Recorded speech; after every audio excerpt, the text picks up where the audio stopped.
Bienvenidos al podcast Evidencia al Aire, donde hablamos de ciencia. Muy bien, el tópico de hoy vamos a hablar un poco del método científico. ¿Qué pensaban ustedes del método científico? La verdad, antes de ver este video y hacer todo este trabajo, siento que tenía una idea muy general de lo que era el método científico, porque vamos, esa imagen mental que se me venía cuando estaba en el colegio era de que batas, experimentos y que científicos locos tipo Einstein, pero creo que ahora pues he expandido más mi significado a lo que es el método científico. ¿Y ustedes? Pues la verdad es que igual, o sea, siento que desde la infancia, como las caricaturas del científico loco, o sea, como que la percepción que uno tiene es como muy limitada, muy caricaturesca, de que, oh sí, es una serie de pasos súper básicos, súper cerrados, y eso es el método científico para explicar algo, pero justo como tú decías, o sea, siento que recibiendo esta clase en especial, como que he ampliado mucho a entender de que sí, es una serie de procesos, pero que los procesos no son lineales y no son precisamente los mismos para todos los casos, sino que también pueden variar, depende de qué tipo de investigación estamos haciendo y se adapta al objeto, lo cual me parece muy interesante, la verdad. ¿Tú crees que podrías decir que ya tienes con certezas y sabes con certeza lo que es el método científico? ¿O crees que todavía tienes algunas dudas? Pienso que ahora lo entiendo más, pero no me atrevería a decir que lo entiendo al 100% porque creo que eso es algo que voy a ir mejorando, o mi entendimiento va a ir mejorando a la hora que vamos a ir haciendo esta investigación que nos interesa mucho al grupo. Me encantaría saber lo que piensa Miguel, porque por los que no saben, pues de los cinco, somos cinco, ¿verdad? Solo tenemos a un ingeniero por acá. Entonces quisiéramos saber un poco de tu Su perspectiva. percepción es muy diferente. Bueno, pues como nosotros en la parte de ingeniería, el método científico, como es un proceso, siempre se trabaja en ciertos procesos, pero se delimitan ciertas partes. Entonces, por decirles algo, nosotros tenemos como base la parte experimental. Es la parte fundamental para nosotros, posteriormente la parte analítica y la parte de conclusiones. La parte de hipótesis es muy rara que se trabaje a menos de que se haga una tesis como tal. Pero en el área, digamos, de construcción, que es el área donde yo me manejo, solo hacemos la parte experimental en el laboratorio, la parte de estado de resultados y la última parte de conclusiones. Qué Únicamente. interesante. Como me encanta ver diferentes percepciones o sea, como tú estudias una carrera diferente, o sea, es muy interesante y muy nutritivo de alguna manera como ir llenando esta percepción que a veces tenemos sesgada por nuestra carrera. Sí, es que también comunicación e ingeniería son como que dos polos opuestos, pero también vemos como muchas cosas en las que podemos congeniar, digamos, como compartir y ver qué cosas tenemos en común. La verdad es muy interesante ver diferentes perspectivas. Sí, yo realmente pienso igual como Alison, porque yo siempre tenía esa idea como solo la aplicaba en química, en experimentos como el del volcán o no sé qué otros hayan hecho, por ejemplo. Y realmente me parecía un proceso bastante lineal, pero luego me di cuenta de que, como ustedes ya han mencionado, que para cada objeto de investigación o para campo de estudio como que hay diferentes metodologías, ¿verdad? Yo me acuerdo de inductiva, de una metodología deductiva, analítica, sintética, entonces como que hay varias aplicaciones y como este método científico no es tan lineal o rígido como podríamos pensar, sino que se adapta a cualquier objeto de investigación.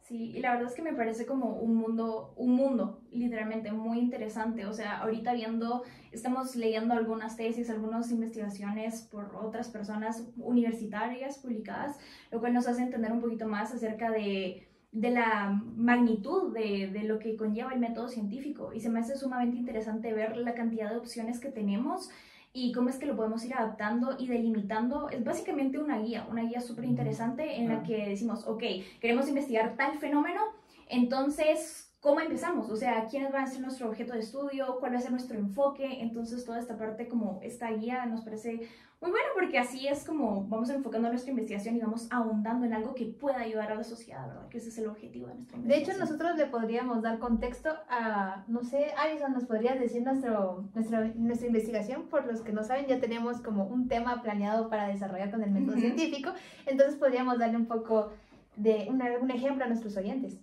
Bueno, primero, antes que todo con nuestro tema, siento que es importante recalcar tener clases tan importantes como métodos de investigación aplicada a uno, porque realmente nos enseña cómo a expandir esos significados que antes teníamos como muy generales o vagos, y pues ahora ya sabemos más de lo que es el método científico y hemos podido ver que es un proceso que tiene diferentes fases, que las podemos también ir aplicando a nuestro tema, que ahora nuestro tema es el impacto político de FGR en la reconstrucción de la memoria histórica luego de la firma de los acuerdos de paz. Y es que es un tema bastante complejo, pero muy interesante. Entonces yo creo que sí podemos aplicar varias de estas fases porque podemos ir indagando más y todo esto. Por ejemplo, ahorita estamos como que utilizando bastante la observación como para ir también delimitando más nuestro tema y poder hacerlo más digerible también. Entonces siento que el método científico pues sí se relaciona bastante porque podemos utilizar, digamos, tal vez no todas las fases se puedan como utilizar al 100% en el tema o en todos los temas, pero sí le podemos sacar bastante provecho para hacer una mejor investigación. No sé qué opinan ustedes. A mí lo que me parece muy interesante es nuestro tema porque abarca muchas partes históricas. Entonces eso hace que sea una como cicatriz, es una cicatriz en Guatemala, entonces muchas personas lo siguen teniendo presente. Y aparte, que también me parece muy interesante es cómo tú lo vas a tomar, porque estamos hablando de un ámbito totalmente social. Entonces, ¿tú cómo crees? Aunque no lo crean, es un aspecto que me interesa mucho, para mí es muy fascinante. De hecho, como les estaba comentando anterior a esto, tengo planificado seguir una tercera carrera y es Ciencias Políticas. Me encanta la parte de política. Considero que todas las carreras tienen la posibilidad de poder colocar cierto conocimiento para el bien del país. Y qué mejor que trabajarlo con este tema tan interesante, con los acuerdos de paz, que como bien dicen ustedes, podemos indagar y llegar a ciertas conclusiones post-conflicto, ¿no?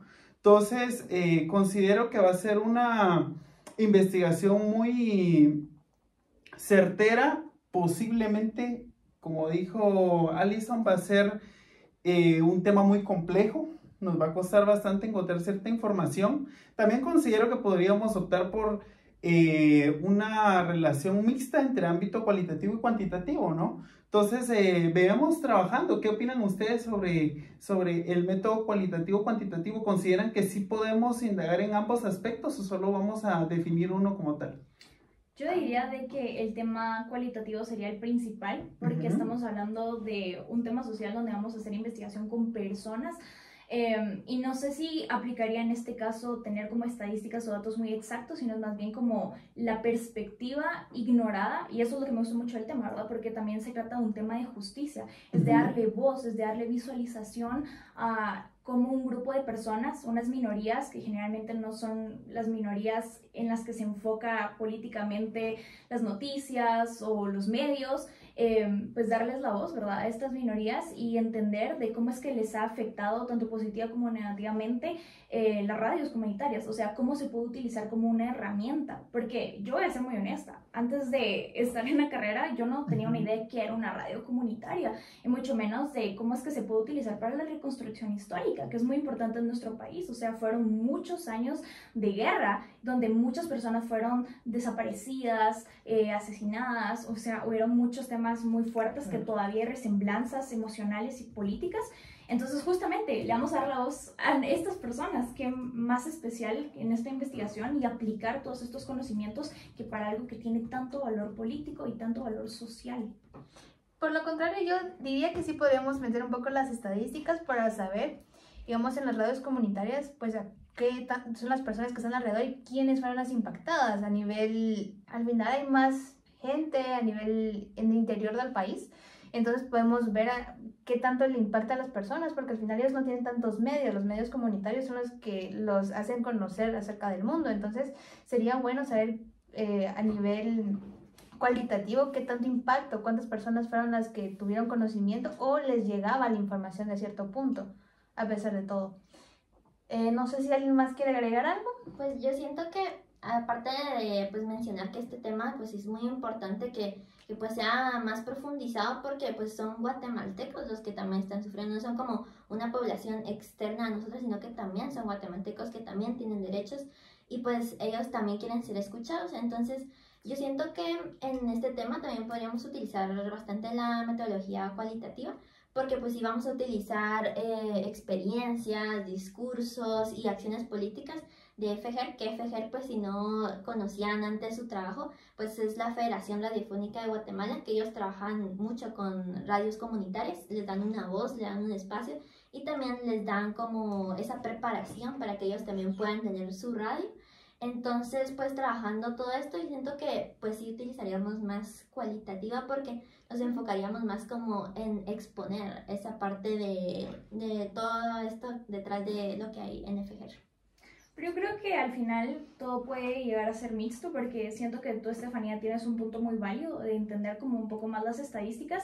Creo que tal vez nuestro enfoque sí va a ser más cualitativo, como quedamos de acuerdo con Alison, pero siempre puede ser mixto porque le podemos meter también las estadísticas. Exacto, como para complementar y hacerlo no solo una experiencia como más enfocada en opiniones, sino también una experiencia que nos pueda complementar con datos que prueben de que esto es cierto, de que esto es un fenómeno que no hay que ignorar porque aquí están los datos exactos. Y aparte lo de opiniones creo que no aplica porque recordad que lo cualitativo, o sea, el método científico siempre va a estar para dar objetividad, pues, o sea, validez, y como ustedes mencionan puede combinarse con lo cuantitativo para dar hechos, no solo hechos, lo que vemos, sino, o lo que pensamos, sino también datos numéricos que, como ustedes ya mencionaron, nos podrían indicar qué tanto es el problema en toda Guatemala, ¿verdad? Porque tenemos diversos sectores, entonces también se complementan, diría yo.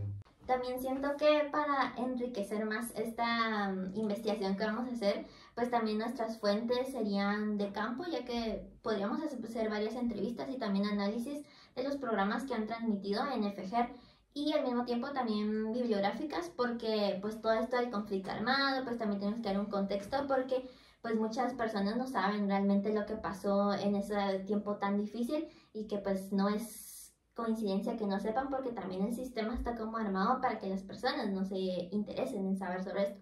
Entonces siento que es muy valioso tener todo esto de los datos bibliográficos y también podríamos utilizar la pre-experimentación o la investigación en acción porque pues no solo vamos a observar sino que también queremos como proponer esas formas para que este tipo de comunicación siga aportando a la memoria histórica y también es un tema que da para mucho, pues, o sea, podemos abarcar bastante, entonces pues también es algo que tenemos que ir definiendo a lo largo de todo este proceso de hacer la investigación.